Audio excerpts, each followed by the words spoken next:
What's going on, guys? Welcome back to the channel. Well, welcome to your first time here. If you like videos about prepping, survival, self-reliance, and other related topics, then be sure to subscribe and turn notifications on, be notified time that I upload a brand new video.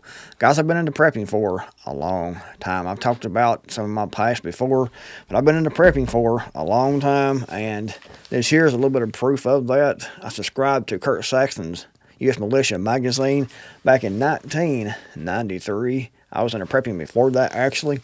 I've actually talked to Kurt Saxton on the telephone before, and he was a pretty good guy. Unfortunately, he passed away about 5 or 6 years ago, I think that it was. He had a stroke and ended up in a nursing home, and he passed away in the nursing home.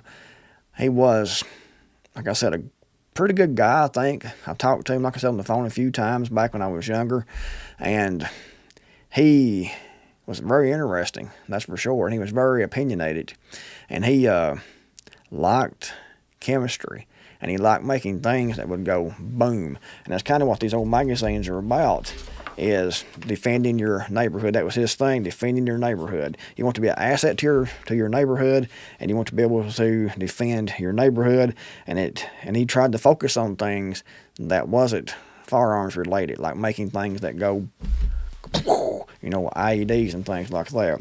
And this, like this right here, that's a shotgun made from piping, metal piping, and it's a slam bang. You take the cap off, put the shotgun shell in, and slam, and it works to shoot a shotgun round. He posted a lot of old articles and things and different things, but overall, if you can get a hold of some of his stuff, I mean, like this here, the day Mars invaded Washington, and he goes through this article here detailing plans on how to make things that go boom. And you can see, it's very interesting, and I've had these for a long time. But if you can find something like this, you know, some of Kurt Saxton's work, some of his books and things on eBay or something like that, then you can get them for a decent price. I'd pick those up because they do have some good information available in those magazines. But 1993, I was also a subscriber to his magazine, The Survivor. That was his first magazine, and I had his books, but unfortunately years ago I ended up selling his books. I have these still yet, and I have some of his old Survivor newsletters, but the books, for some reason, I ended up selling those. I wish that I hadn't. That's a big mistake. I was younger, and at the time I needed money, and I was offered a good price for those books at the time. So I sold all the sets that I had. I had all the volumes of the Survivor books, and I had the Poor Man's James Bond books. I also had Kurt Saxton's cassette tapes at the time. I had his DVDs, not DVDs, but his VHS tapes at the time. The Poor Man's James Bond, Greets the Russians, and there was another one. I had both of those, I remember. But very interesting. And if you can find, you know, some of this stuff from Kurt Saxton on like eBay, maybe, who knows, you might find it at a yard sale or some military surplus place or something like that. Look at it, and if you can, get that, because I think you will find it very interesting. It could be helpful in the coming hard times. Anyway, this article here from the Daily Mail, or the Daily Star, I mean. Daily Mail, Daily Star, they're all daily this and daily that, seems like, in the UK. But anyway, hundreds of millions would die in the first 72 hours of nuclear war, expert warns. An expert who has written a new book about the tactics and technology of nuclear warfare warns that in the event of a launch being detected, the future of mankind will be determined in 6 minutes. An expert has issued a stark warning about the threat of nuclear war, claiming that no matter how it starts, it ends with everyone dead.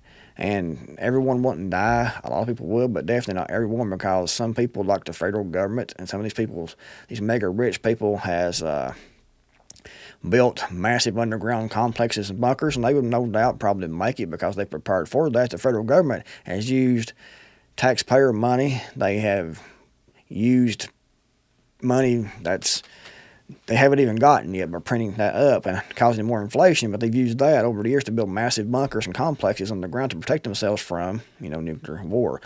Us, who's left on the surface, screw us, they don't care about us at all, as long as they can save themselves. Annie Jacobson, who was who has authored several best-selling books on America's military, including studies of top secret research lab, DARPA, and the infamous Area 51, says that in the event of a Russian or Chinese missile launch being detected, the U.S. president would have just 6 minutes to make a critical decision. Joe Biden, if he's a president during this time, he couldn't make a decision of whether or not to go to the bathroom before he does in his pants, in my opinion. The current U.S. doctrine of launch on warning means that retaliation would take place before there was time to ask questions about why the initial alert had been triggered, meaning it could be, a false alert or whatever. Now, I've read that, I think it was Joe Skousen in his newsletter, and maybe in his books also, but he has said that the doctrine now isn't to strike back on warning, but it is to absorb the first strikes, meaning the United States military, the Pentagon, the president, doesn't do anything if we are attacked by nukes. We let it happen, we watch it happen, and we take the first strike. And if you take the first strike and don't do anything and absorb, the first strike, then that's going to be the last strike if they attack, with pretty much everything that they have. So I don't know if this article is correct or Joe Skousen is correct, but I assume more than likely that Joe Skousen is correct, that it is absorb the first strike, not launch on warning. We are one misunderstanding, one miscalculation away from nuclear Armageddon, and no matter how nuclear war starts, it ends with everyone dead, she said. So the moment an ICBM launches, they see the hot rocket exhaust on the ICBM a fraction of a second after it launches, because satellites in space. And so there begins this horrifying policy called launch on warning, and that's the U.S. counterattack. The reason that the United States is so ferociously watching for a nuclear launch somewhere around the globe is so that the nuclear command and control system in the United States can move into action immediately to make a counter strike. That policy, launch on warning, is exactly like it says. It means the United States will not wait to absorb a nuclear attack, and like I said, that's the opposite of what I've heard other people say, including Joe Skousen. It will launch nuclear weapons in response before the bomb actually hits. The effects of a nuclear explosion are still not widely understood, she says, and the resulting mushroom cloud would pull in people from miles around and hurl them into the sky as they burn to death, with the horror being repeated in cities across the world. When the weapons detonate, 300-mile-per-hour winds would cause carnage, she says. You're talking about people miles out getting sucked into the stem. When you see the mushroom cloud, that would be people, she said. If the U.S. president made that fatal decision to strike back, countless lives will be snuffed out in less time than it takes to play a football game. First millions, then tens of millions, then hundreds of millions of people would die in the first 72 hours of a nuclear war. And then comes a nuclear winter where the billions then die from starvation. Kind of grim, that's for sure, and I don't know if we're going to go into a full-blown nuclear war or not. I don't know if it's all just media hype to get views, to get eyeballs on their websites and videos and things like that, and to keep the public in a constant state of fear. More than likely, that may be what it is. The way it looks, it's hard to tell exactly what's going on, but you don't want to rule it out because it's definitely still yet a possibility. It could be all part of the psyop, all part of manipulation to make us think we're getting ready to go into World War III anytime, and nuclear war, possibly. Or it could actually be legit. I don't know for sure 100% because so much brainwashing, so much manipulation, so much stuff in the media, it's difficult to tell. So don't think all is lost. Don't think 100% that it's going to happen, because it might not. And over the last few years, you would think that it would already have started, but it hasn't yet.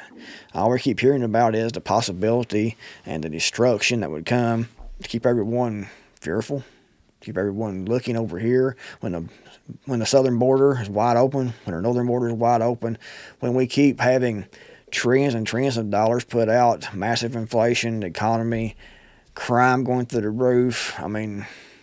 All kinds of things are going on, but he wants to look at things like this that are definitely a possibility, but are they really the most likely scenario that we face. Who knows at this point?